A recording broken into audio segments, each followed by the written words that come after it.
আমার সমাজের মধ্যে এমনও নাফরমান রয়েছে যারা পিতামাতার মনের মধ্যে কষ্ট দেয়, পিতামাতার গায়ে হাত উঠায়। এই সমস্ত নাফরমানদের সরে রাখা উচিত, এদের জন্য জাহান্নাম ছাড়া কোনো গতি হবে না। একটা ঘটনা শোনায়, হাদিসের ঘটনা।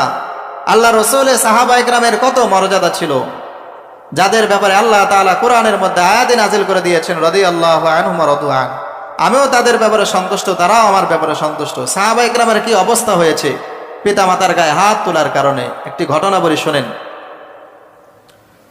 প্রিয় নবী সাল্লাল্লাহু আলাইহি ওয়াসাল্লামের একজন সাহাবী হযরত আলকামা রাদিয়াল্লাহু আনহু, তিনার মৃত্যুর সময় জবান দিয়ে তিনার জবান বন্ধ হয়ে গিয়েছিল।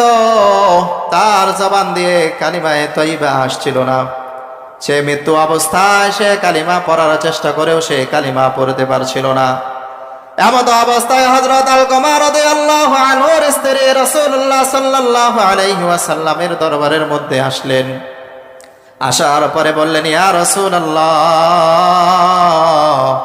ইয়া হাবিবাল্লাহ, আমার স্বামী আলকামা সে অসুস্থ অবস্থায় রয়েছে, মৃত্যুর সময় হয়ে গেছে।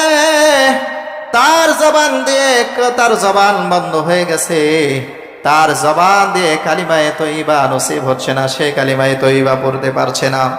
তখন আল্লাহর রাসূল সাল্লাল্লাহু আলাইহি ওয়াসাল্লাম হযরত বেলাল রাদিয়াল্লাহু আনহুকে সহ তার সাথে আরো কয়েকজন সাহাবী দিয়ে হযরত আলকামা রাদিয়াল্লাহু আনহুর বাড়ির মধ্যে পাঠাইলেন আর আদেশ করলেন, তোমরা আলকামার পাশে গিয়ে বসো এবং তার পাশে বসে কালিমার তালকিন প্রদান করতে থাকো। অর্থাৎ তোমরা আলকামার পাশে বসে জোরে জোরে কালিমায়ে তয়্যিবা পাঠ করতে থাকো, যাতে করে আলকামা তোমাদের কালিমা পাঠ করা শুনে সেও কালিমা পাঠ করে নিতে পারে। এভাবে সাহাবায়ে কেরাম তার পাশে বসে কালিমার তালকিন দিচ্ছিল, কিন্তু কালিমা তালকিন দেওয়া সত্ত্বেও আলকামার জবান থেকে কালিমা নসিব হচ্ছিল না। তখন সাহাবায়ে কেরাম আল্লাহর রাসূল সাল্লাল্লাহু আলাইহি ওয়াসাল্লামকে আরজ করলেন, ইয়া রাসূলুল্লাহ, ইয়া হাবিবাল্লাহ,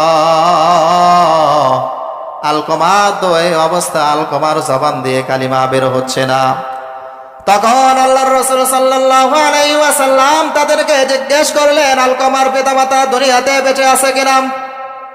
তখন তারা জবাব দিয়ে বলল, ইয়া রাসূলুল্লাহ, ইয়া হাবিবাল্লাহ, আলকামার পিতা তো দুনিয়া থেকে বিদায় নিয়ে চলে গেছে, কিন্তু আলকামার মা এখনো দুনিয়ার মধ্যে জীবিত রয়েছে।